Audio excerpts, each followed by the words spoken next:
God, we're back. Welcome back to Chemist Confessions, the podcast. A human take on the science of skincare. So, what are we drinking today, Victoria? I think we're getting fancy. Cheers. Yeah, so this is just a $6 wine from Trader Joe's. That's it, but a fancy glass. I can't believe this is like the first time or one of the only times we have wine. Yeah, we're not necessarily the biggest wine drinkers. Mm-hmm. Yeah, I guess we're a little more bro-y. As you can tell from the very, very tasteful $6 wine. Yeah, but yeah, it's actually been a while since we've recorded. I think we've had our first delay this year. Well, right? just slightly, just ever so slightly. Yep. But usually this is a bi-weekly podcast and we don't foresee any more delays in that. So knock on wood. Knock on wood. But basically we had recorded a few podcasts in advance because we actually were away. Yeah, we had to go back to Asia to visit our manufacturer. We had, during COVID, doing product development and content and sourcing packaging was just becoming such a nightmare. And a lot of things when we first started, we visited every manufacturer and every packager we ever used ourselves personally. Mm-hmm. And it felt almost a little silly at the time because it felt like, we spent so much time. Is there a smarter way? But we just didn't feel very comfortable unless we see the people ourselves. Mm-hmm. Turned out to be such a blessing. Yeah, definitely the best move for us. It felt like we could solidify things when you're there in person. I think we do have to touch on a little bit on the Mr. Reliable next launch. Holy cow, we're trying to get this right, but definitely still facing some delays. And so I know we owe you guys an announcement on this, but it will come, I promise. It's just we really want to do this right, and it's just taking us a little more time than planned. Yeah. That's just how formulation goes, right? Yep, a couple hiccups, couple things we really want to include in this formula. It just takes a little longer to finesse and get right. It's going to be a good one. Yeah. I know it. I can't wait to share the whole journey with you guys. I feel like Mr. Reliable 2.0 is just the perfect example of hitting every formulation challenge you can possibly hit along the way. So yeah, exactly. Also, for those who are watching us on YouTube, you guys may have noticed that we got a haircut. Oh, yeah. This is probably talk about this. I got bangs. Yeah, Gloria got bangs. And I got some blue fringes. Got a little blue fringe going on. It's very edgy. On me as we speak. LA sun is probably the worst for colored hair. I too have also colored my hair and chopped it off. Yep. So I think during COVID, y'all probably noticed it was quite long and it was actually donation worthy. So yeah, going to donate my hair for the first time. Yeah, I wish I could have done that, but I happened to have permed my hair right before COVID, so I couldn't do that. But it still felt really good too. I didn't cut off as much as Victoria, but still feels good to lob off at least 4 or 5 inches. Yeah, especially during summer. Holy cow. And Taiwan is really humid. You sit and you sweat. You wink too fast, you sweat. Yeah. So other than that, we do have another actually cool brand update for you guys. And that is the book seems to be doing pretty well. So for those of you who haven't heard, we wrote a book called Skincare Decoded, and that is our COVID baby. It covers, we really wanted to be, we had this lofty goal of making it comprehensive enough for even seasoned professionals to use as a reference, but we wanted to be simple enough for the absolute beginner to be able to read and enjoy. Yeah. And since launch end of March, it's gotten some pretty good reviews, so we decided to put together a special event. You know what's funny is I think whenever, I don't know why, but it's kind of a surprise for us that it did well. I don't know if it's because it was so painful and we were really worried it was going to be maybe too intense for the absolute beginner, but so far the feedback has been so nice. I think it's because after we were done and we signed off on the final copy, we're past the deadline by 3 months already. We closed that shit and did not look at it again until it launched. Yeah, I think at at that point, we're pretty much ready to just finish it, just be done with it. But yeah, so long story short, we're gonna do a little Zoom party, and we really hope you guys will join us. There will be more info coming out. We'll send out emails. We'll have the invite on Instagram. Yeah, so. And also in the YouTube links below. So yeah, we'd really love for you guys to join us. Gloria will be doing a live reading while I will hang out in the background. That is news to Gloria. Bless you all. It will be just as quirky as this podcast. Come with your questions, or bring your drinks, or your alcoholic, non-alcoholic drinks. Bring your pets. Bring your husbands, like whoever. Your husbands be like, why? Yeah, but it'll be fun. Just like celebrate with us. There's gonna be, of course, it's really just a time to ask questions about the book, what you read, how to incorporate it. But yeah, I really hope you join us. It'll be a fun little like summer event, virtually, per usual. Yeah. And before we dive into the news, we should actually share what the meat of this episode is going to be about. I don't think we mentioned it yet. Good point.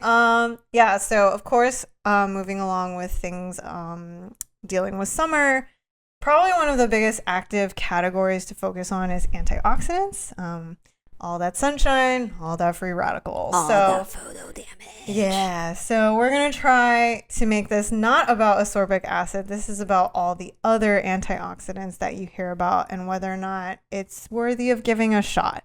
Also because there's just a few of you that just don't really do well with ascorbic acid. So are there alternatives? We'll find out. Oh, God. Maybe we're a little rusty here. So, Victoria usually prepares these little icebreakers for me.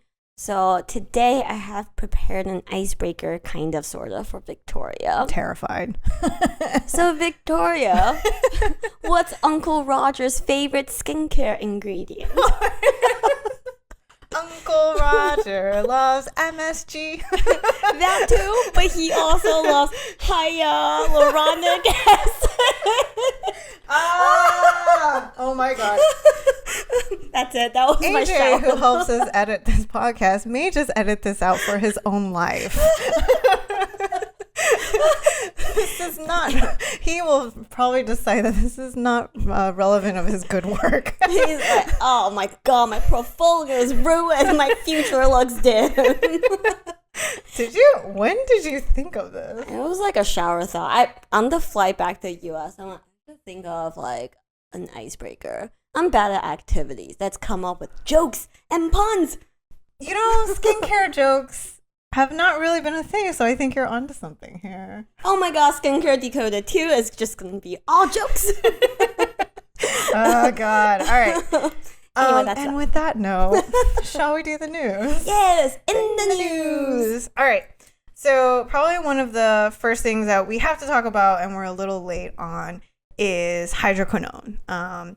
So basically, it's come out that OTC hydroquinone is no longer allowed, and you will not be finding it in drugstores anymore. Yeah. So this kind of a shame. Yeah. Hydroquinone is what we refer to as a gold standard skin brightening ingredient. It is one of the most effective hyperpigmentation targeting active. It has its controversies. A lot of it is not exactly. It's more out of fear of using it, I think. Yeah. So I don't know what I was gonna say. Oh my God. The point is, we don't really believe it deserves to be forced into early retirement. It actually is probably still the only thing that really has shown to have great data tackling melasma. And for those who can't see a derm, like being able to have it OTC it's a nice solution to have. And so it's really quite a shame. Unfortunately, this means that it'll probably have to be prescription based. And so, now the pigmentation category is just one more limited. Clear. Yeah. No pun intended there. But I will say, I think maybe a potential silver lining is that there are a lot more telederm services Maybe that will be a future channel where you can get some professional guidance, but also get your hands on hydroquinone. But who knows? We'll have to keep our eyes peeled for that one. Yeah, for sure. Next, Beauty counter. Yep, there's a few business news on the block. Oh boy, big money. Oh, big money indeed. Beauty counter has sold its, a private equity firm has acquired the majority stake at Beauty Counter, which placed its valuation at $1 billion. Do you think that the agreement was, we'll buy you, but you first have to go get into Sephora, and then we can talk? Oh, they are in Sephora now, right? That was the one of the more recent moves. Yeah. Anyway, another piece of Mazel Tov, congratulations, Beauty Counter. They've grown really fast the past 2-3 years. I have to say, there is not a single product from Beauty Counter that I love. I'm sorry. It's a personal take. I've tried. I've dabbled. There is not one. You're like a third of the way in. The honesty's coming out real early. I'm sorry. Okay. Question. Yes. I think this is something that maybe our listeners are curious about. They do often hear about brands like, say, The Ordinary that got acquired by one of the big players like Estee Lauder, or brands like Urban Decay getting bought up by L'Oreal. So I know like sometimes there's a sentiment online that when you hear like a L'Oreal or Estee Lauder buying a brand, you're like, no, my brand is ruined. How do you feel about private equity buying out a brand? I think it's like you can have the same legitimate fear. I mean, especially for that valuation, you can expect that there are definitely some terms involved. And so it's really hard to say. Some companies, they want to have more of a say in how the brand develops from there, and others don't, So I don't really know. I think it's just like, I think for me, I do have an expectation that, you're going to see some things change with like marketing and branding and whatnot. And I don't know. I think you can see that with some of the recent acquisitions like Drunk Elephant, so. Yeah. And I agree. And I think having been in the industry for this long now, I'm not as sad when, this is getting dangerous territory. You're not as sad when you hear that they're bought out? No, I think when it's bought by Estee Lauder, L'Oreal, P&G, like big conglomerates that have their own brand, I'm not as sad. There might be things that change. Certain cold favorite formulas might get shuffled, and that I understand that some people really don't like that. But I think private equity can be such a toss up, right? It could be just money and some connections, but it could be an equity firm that doesn't have a lot of beauty experience, and when they want to grow, they might push you in a direction that may or may not make sense for a brand. So I think private equity is actually gives you a little more fear, more anxiety on development. I think that's fair. It's like more of a wild card, and I think people do see that, like, I don't know why, but they see that beauty sort of a quick win, and what I mean by quick is like maybe within 10 years, and I think when they see that and hear about it, then they're like, I need to get into this. And I mean, being on the business side, we've definitely interacted with a few investment firms that really just don't know that much about beauty, and it's hard for us. We're like, ooh, yeah. So that's just the truth. All right. And we have another brand. Yeah. Next piece of business news is that The Honest Company, you might know it as the brainchild of Jessica Alba, is gonna IPO. Has IPO? Is gonna IPO. Well, I think that is actually a more rare piece of news that you would hear. So you can only assume, who knows, Honest Company might be more than just a beauty brand, and I guess we'll see where it goes. I don't know. I feel like that's really risky. I put this on the list, but I'm very indifferent about this piece of news. Like, that's good luck, because it is very, very hard for one brand to, I don't know, I just feel like IPO is not a typical route that most people will take. Absolutely. Agreed. Good luck. In other news, something that excites us is something that Head & Shoulders is doing. Yep, Head & Shoulders has announced that they're doing a collaboration with Bill Nye, the science guy. Hey, science! Bill. Oh, Cornell alum. Woo! But yes, they're doing a collaboration on the science behind dandruff. And I think this is really cool. This is, I think it's great. I think it's such a good sign for just science communication in skincare. And I think that that'll really pave the way for just making science more approachable. Yeah. And I think it's, exactly. Well, That's childhood nostalgia. Bill. Yeah, I just think it's so cool that now beauty science communication is so mainstream that a big collaboration like this is happening. For sure. So, and that's it for the general beauty news. And next up, we have a sustainability news. Yeah. So, Unilever has come out with a news basically saying that they want to be 100% recyclable by 2025. And one of their initiatives is to replace their classic Colgate toothpaste tubes with HDPE, which is high density polyethylene. This is by what is now, or they're kicking off now. I think officially the first batch is gonna come out by November this year. Yeah, and so I think at first when I read the headline, I was generally confused because I thought aluminum is actually highly recyclable. But I think if you read further and you realize like a lot of their toothpaste tubes, they're double walled, so there's aluminum on the inside and got a plastic coating on the outside. And so with that, like a lot of these like hybrid packaging, they're not recyclable. So I assume that's what they mean. Yes, we will keep our eyes peeled for more details. And this just shows that sustainable packaging is one of the next biggest trends that we'll see in the market. Yeah. And I think we're hitting a point where there is enough traction that we're going to see actual changes. But there's a few different approaches to it. So don't know where that goes yet. Yeah. We will say that for us, what we do like is, reducing the virgin plastic footprint just because that shit don't break down. So, sorry. And I think that's it for the news. What? That's it? That's it. No more news. So now we're ready for the meat. Oh boy, strap in, folks. You guys probably might remember, I don't know if it was last year, I think we did like an hour-long rant about antioxidants.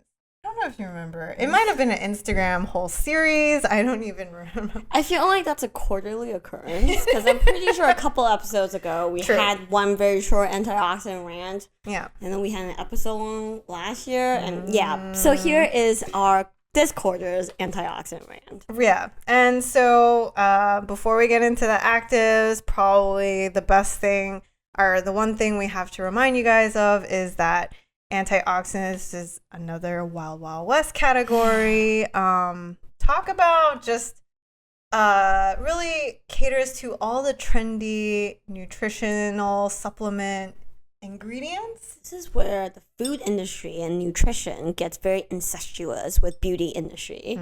Where if you hear one superfood catching on, you bet your ass that someone is trying to put it in a cream. Yep. So definitely a great example of running before you learn how to walk. Yeah. So any superfood you see, like kale, quinoa, done that in a serum, in a toner. What you got next? Bilberry in that cream.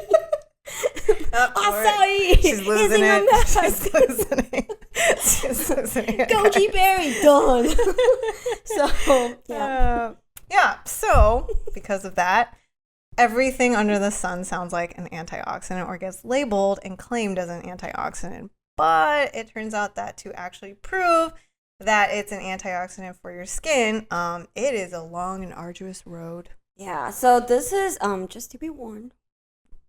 This is gonna be a bit dry and a bit depressing, but this is a very, while we're drinking wine, this is a very sobering view of the world antioxidants. I feel like it's also a category where it just, the word has been abused and people are starting to dragged it through the mud. Yeah, diluted the meaning. Yeah, so now it's like everything's an antioxidant. Yeah, agreed. And so with that, just know that it's hard for us to really give ingredients that title of a true antioxidant unless it's actually shown to help with basically like UV damage on human skin. So that's one thing we look at that's hard to find. And again, it takes a lot of time and a lot of money. So just preface with that before we get into ingredients. Yeah, now you're excited. I'm really trying. All right. So with that, let's first talk about some of the ingredients that we don't love, or it's really hard to love. Ooh. How long is this episode again? Yeah, so I think first things first that people think of that's non-vitamin C is ECGC. Yeah, ECGC or epigalactocatechin gallate is the main active ingredient from green tea extract or tea stuff in general. Isolate a compound out of tea. There you go. The most important tea stuff. And it has an impressive rep sheet when you take a very initial glance at it. Sure does. Oh god, you will hear it getting tested and showing efficacy from a wide range of things, from psoriasis to eczema, dry skin, your photo damage, even HPV and alopecia. Yep. Yeah, but when you take a closer look, 99% of these studies are done on mouse models. Yeah. And if you look at the mouse model data, it doesn't seem to be all that convincing. And for us, we have to say that ECGC is quite unstable, and that may be the reason why, despite how much it's been tested, you haven't seen it gone that far. So I think that's like the really hard part for us with this active that makes us a little bit more hesitant to be excited over it when you find it in skincare. Yeah, we always take a more mild stance of, okay, if you want to try tea stuff, there are some studies, try going for EGCG, but the reality is it's just not super exciting. Yeah, and we should also say that antioxidants, this category in general, stability is not great. So I mean, if you look at ascorbic acid, even with as great a data as it has, like even that is not stable. Yeah. So with that, just know that antioxidants in general are not the most stable of categories, and it will be a recurring theme like through this episode. But hang in there with us. We'll get through it. Next, we have lipoic acid. Oh boy. I think when we first started Instagram in 2018. Yeah. I felt like a lot of people were asking us about lipoic acid. From The Ordinary. Yeah, caught that particular product really caught a lot of attention, and everyone. I think that's one of the ingredients that also have those claims like, oh, X amount, like 8,000 times more effective than L-ascorbic acid. This is an awesome antioxidant. I don't know how they got that number. Probably in Tubo. Yeah. Yeah, and we have found one study on it back in 2018 that uses 5% lipoic acid that showed some early promise, but... Yeah, so I mean, first of all, it's tiny. They used it for twice a day for 12 weeks, which is a very long time. But they did seem to find that it helps with some anti-aging properties, such as fine lines and wrinkles, pore size, and then also improvement in overall skin tone and texture. So, for us, like, we see this more as maybe a secondary anti-aging ingredient. Not so much as an antioxidant. And funny story, I don't know if you know, but Dr. Pinnell is the doctor behind the CE ferulic combo. He had it out for some competitor antioxidants, and one of them was lipoic acid. So with that, he actually tested out 5% lipoic acid against the CE ferulic and found that it just didn't perform as well. He also tested a competitor product. Fun fact, it was Perricone. He really had it out for Perricone. He did it, not us. Don't come to us with a knife, okay? Yeah, so we were thoroughly entertained just finding out how much work they did to really prove that CE ferulic was the champion antioxidant out of the bunch. So yeah. And we should mention that this is a good time to kind of walk through Dr. Pinnell's preferred method to validate this. Yeah. What he does is he tests on real human skin. And basically, he damages skin in controlled fashion. What that means is he irradiates skin with a set amount of UV light, so you know exactly how much energy the skin is getting. And what that if you don't put anything on skin, that results in a burn, basically. Yeah. And you can see, like, depending on how strong the dose is, you can see how the skin turns to a different level of darkness. And then redness. Some look really angry. And then he will patch test these different formulas with these antioxidants, and will perform the same set of irradiations again. And you can see C ferulic is very, very impressive. We actually posted the images from one of these studies recently on Instagram. How with C ferulic, it basically completely prevents skin damage. Now, it doesn't mean by any means antioxidants replace sunscreen. Yes. But what that means is it really works in tandem to prevent any long-term damaging effects from sun. We said we wouldn't talk about vitamins. That was a brief example to demonstrate my point. And then when Victoria mentions Dr. Pinnell had it out for these other antioxidants, what she means is he also put these ingredients to the same test and found the results to be much less convincing. That is great. Yeah. And the other thing I think that was cool about the protocol is they actually apply C ferulic a few days before irradiation. So it's kind of suggesting that, the long-term application is helpful for overall UV damage. So that I thought was like a cool point in their protocol. But yeah, so anyways, as far as lipoic acid, also not really our favorite as far as an antioxidant, but can understand it as a secondary anti-aging active. Okay, cool. Next one. Pycnogenol. As you can tell, we are going through a few of the ordinary's more exotic serums. So yeah, they have I believe a 5% lipoic acid. They have a 5% pycnogenol serum. And pycnogenol is a trade name for a particular French maritime, like basically French pine extract. Yeah. And this actually has some really cool data. As an oral ingestible.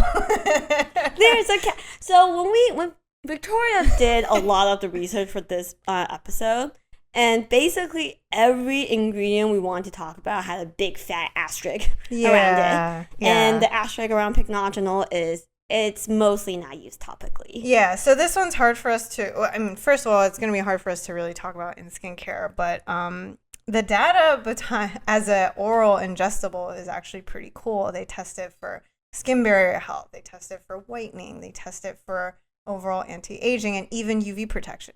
Now, we're not saying that this is, you can substitute out for your sunscreen, but the fact that it's tested more as an ingestible than really as a topical, it leads us to believe we're going to say like, it's hard for us to say if we really love it in skincare or not. So we'll see. Who knows? Yeah, and I think the thing here is that if it's done on skin, it's done on mice. If that's good human study, they ate it. So that was... I made this whole podcast for very animal difficult. lovers. Yeah. So, next. Yes. Okay. Well, quick question. All right. So right now we've gone through ECGC, lipoic, pycnogenol. I'm totally just making Gloria's life really hard. No. Rank which one you would choose out of the three to use.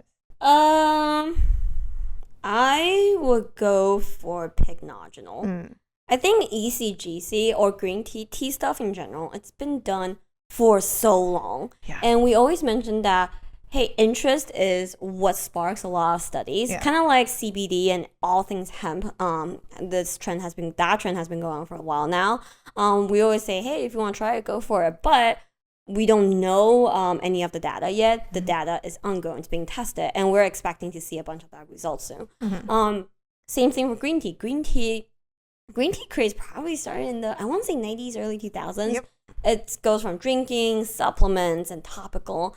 It's been going on for decades, and it's been through a lot of studies, but hasn't made a lot of progress, and this raises your spidey senses a little bit. Yeah, and I know there's like a study on green tea extract and how it helps with oily skin. But I think the other thing that's hard for me is to really know, like, is it the actual, how is the ingredient processed? Is it actually the compound that's going to help treat my oily skin, or is it just the green tea I just brewed? You know what I mean? Like it's I think the category as far as an ingredient is so vast and how it's processed is so vast that I just feel like green tea is I get kind of lost even to really know how I would pick a product with green tea. Yeah, exactly. So that's just something that's really hard for us to recommend.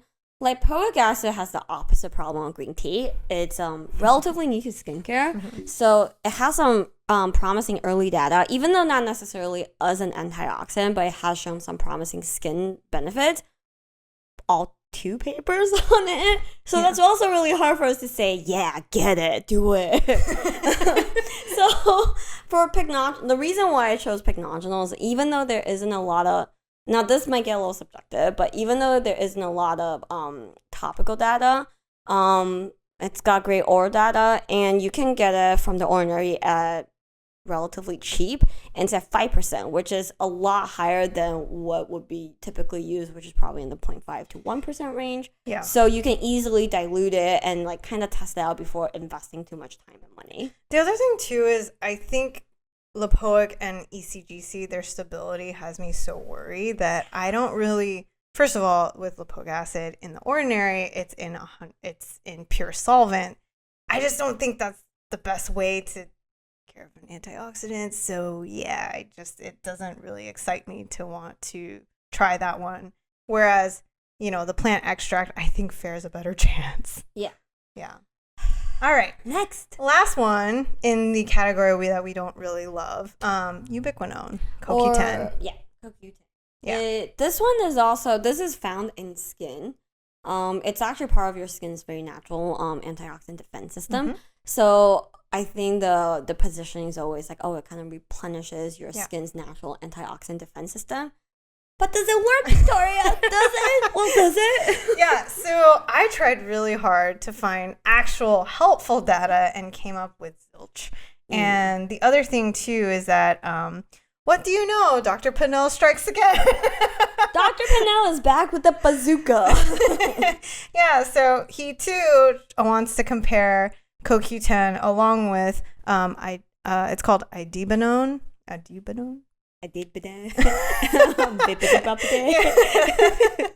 And it's another kind of alternative to CoQ10. Also, another claimed AOX called kinetin, which you probably have never heard of. So these are the 3 that he's out to test, and compares all of them and finds that they really, actually, even more so than lipoic, don't do well at all. We will post the picture of the MED study here, AJ. And you can see how red all the skin is. Yeah, it's not great. And I have to be honest, this active has been around for a long time. Yeah. And I just don't think there's really any evidence to suggest it's helpful. Sorry.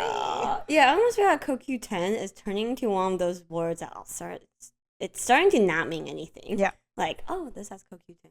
Okay. Yeah, and again, comes from supplements, and I just think that, not one we're relying on. Yeah. So that's it. So these are kind of the 4 that, we're feeling iffy on. Let's talk about some of the more promising ones. And first things first, because we're drinking wine for this theme, obviously, resveratrol. Resveratrol, or grape stuff. The reason why you validate drinking every day with wine o'clock, right? So usually they are referring to red wine, not so much white wine. This is just for for us. But yeah, so this has been really buzzy for the past 20 years or so too.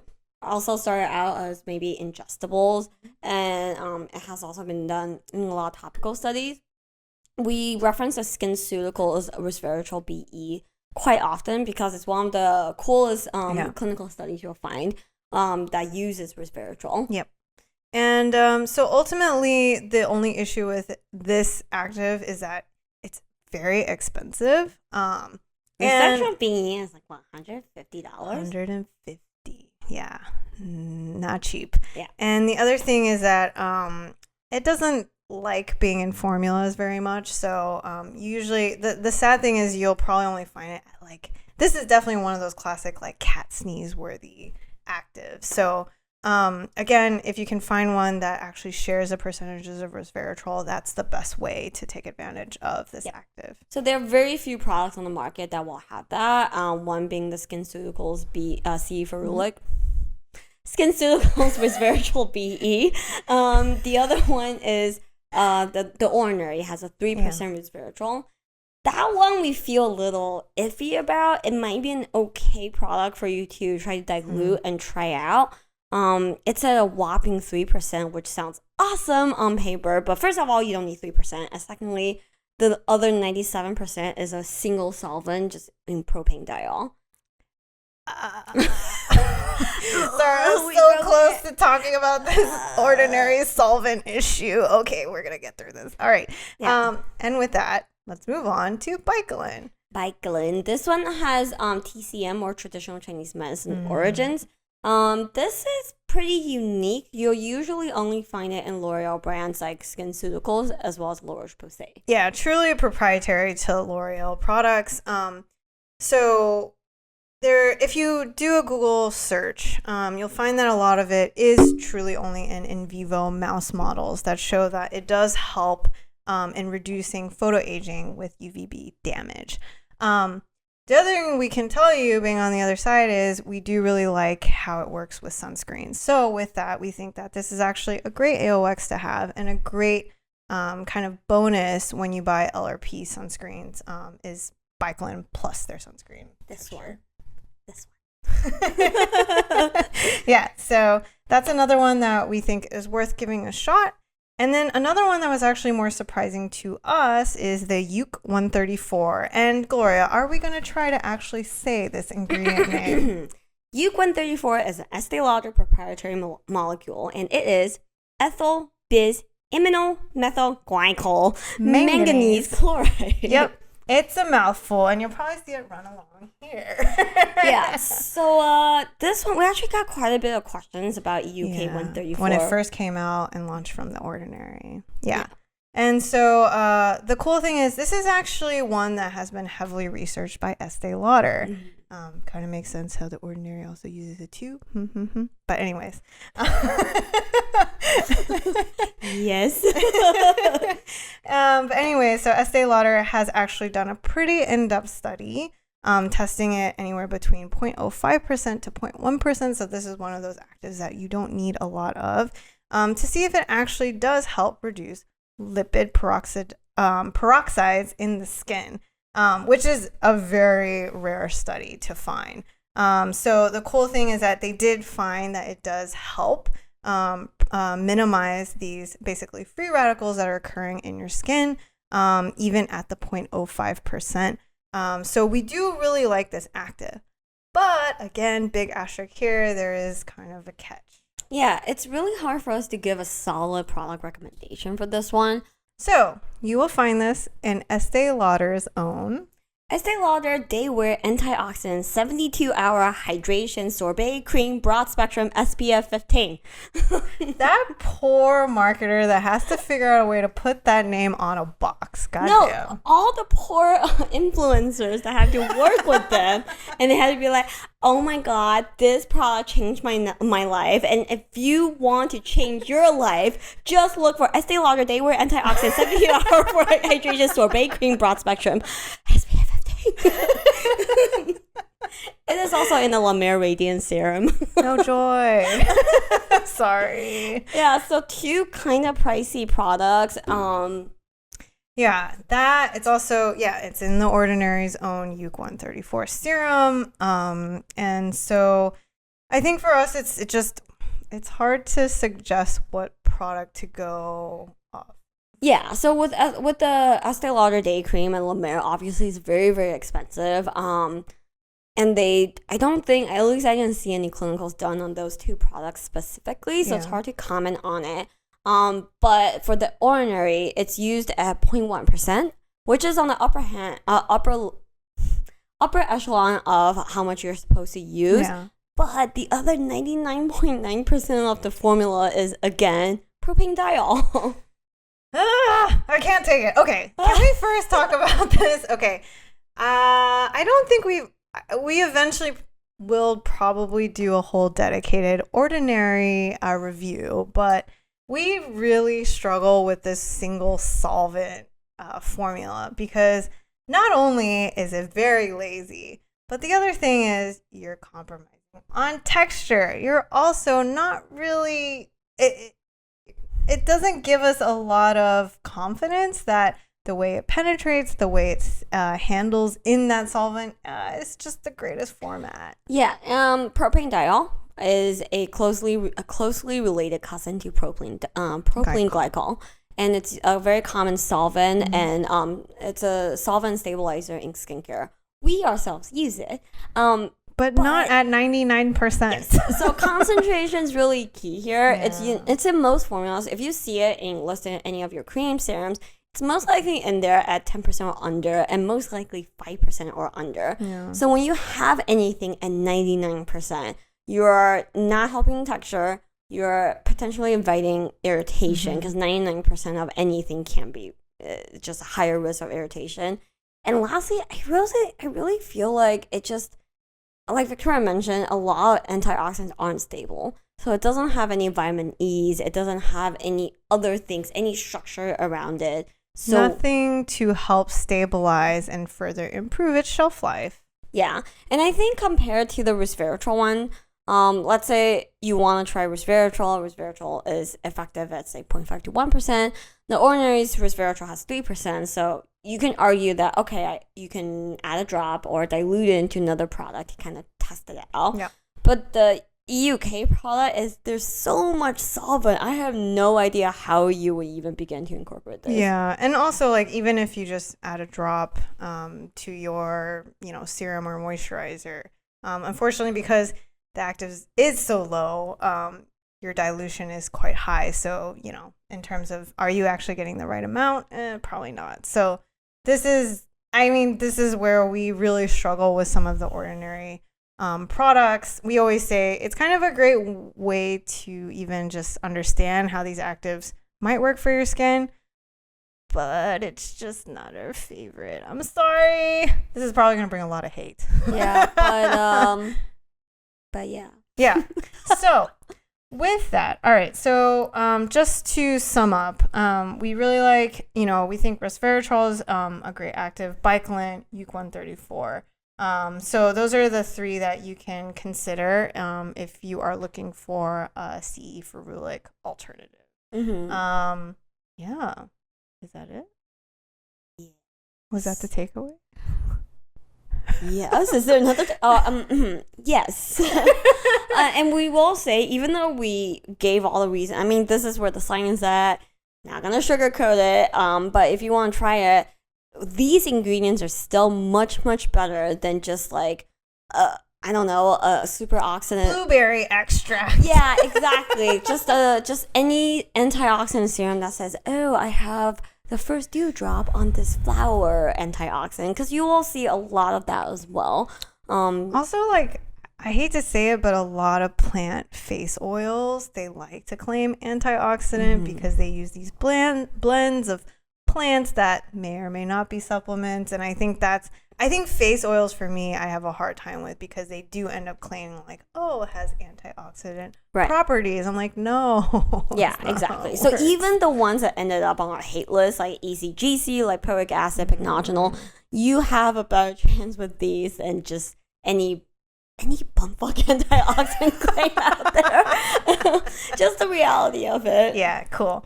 And then would you want to follow up with just some general layering guidelines again to remind you as you start dabbling with this, testing things out. We do love antioxidants to pair with your sunscreens.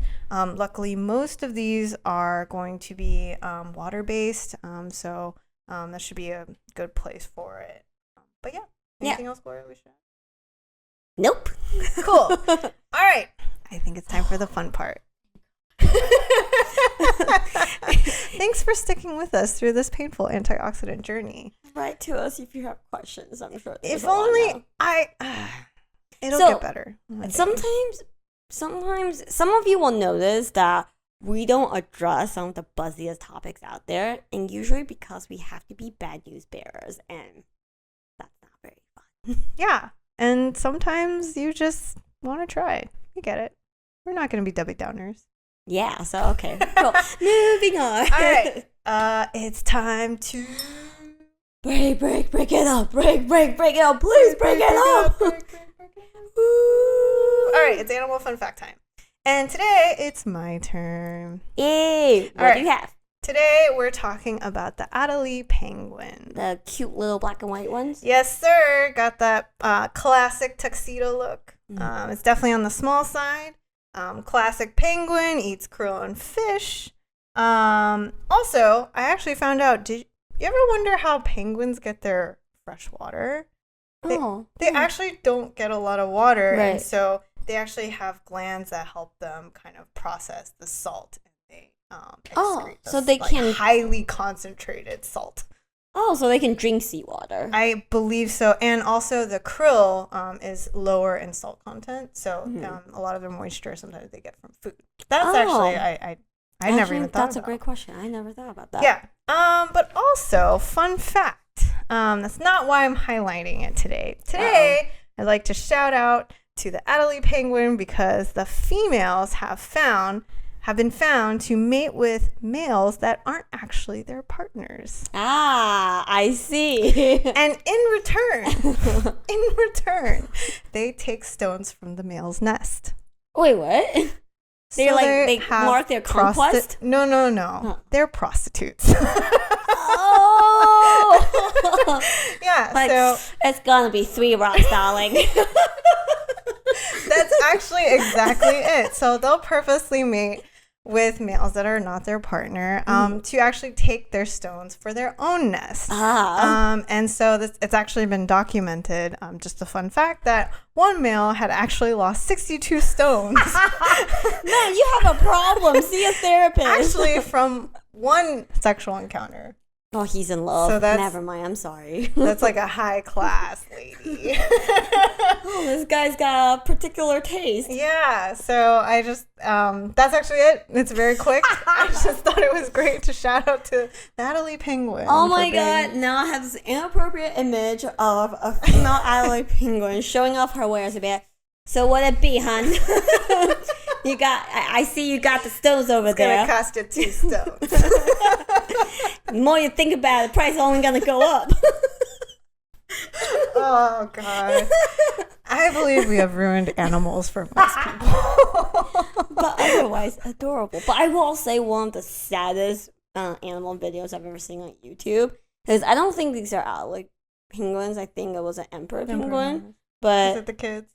No, it's the one where the female was caught cheating. Like it was a male turned to fish, and he came back, and there was a dude in his nest. And he said, "What the hell, dude?"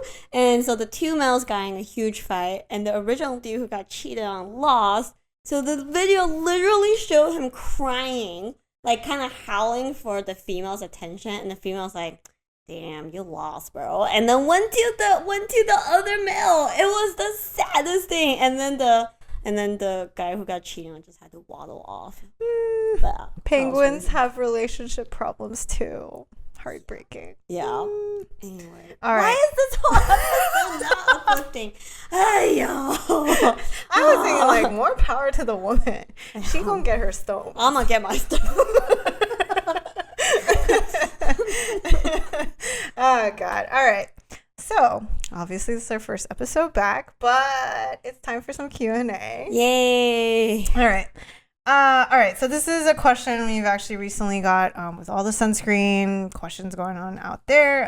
The question is, what are your thoughts on hybrid SPF moisturizers? Is this a good solution for those who are minimalists? Great question. And we recently did a collab with Stripectin on their Super C SPF 30 moisturizer.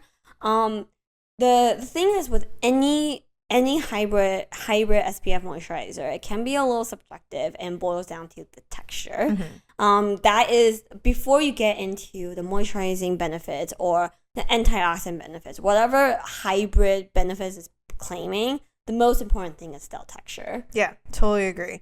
I kind of think that hybrid SPFs actually are better for oily skin types. I think because it's just less layering. And I found that on average, the texture is not that bad. If you think about versus layering like moisture plus sunscreen, I think actually the hybrid texture would be a better option.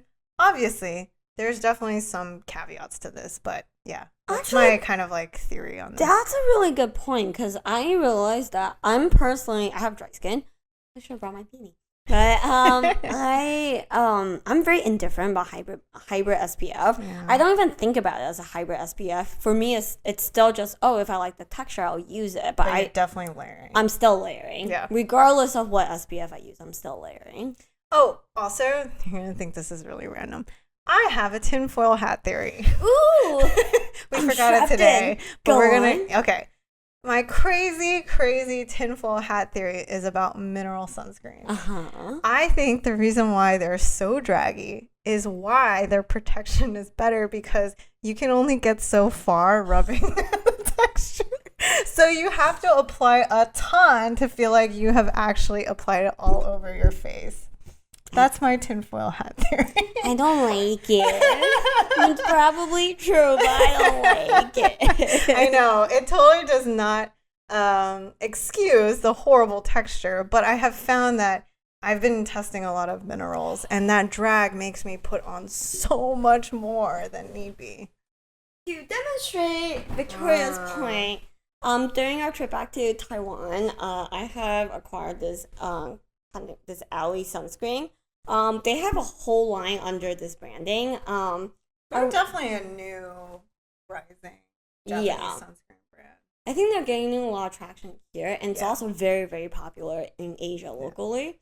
I picked this one out. They have a whole series. I picked this one out on purpose because it's it's pretty much one of the only ones from that line that is zinc heavy and completely free of oxide, which is very popular in Asia because so then I got it. I really like the original one, which is like a zinc and Asian filters blend. It also have octinoxate. So I was like, you know what, if we can make a suggestion on a less controversial filter blend, it might be very helpful to our followers. And then lo and behold,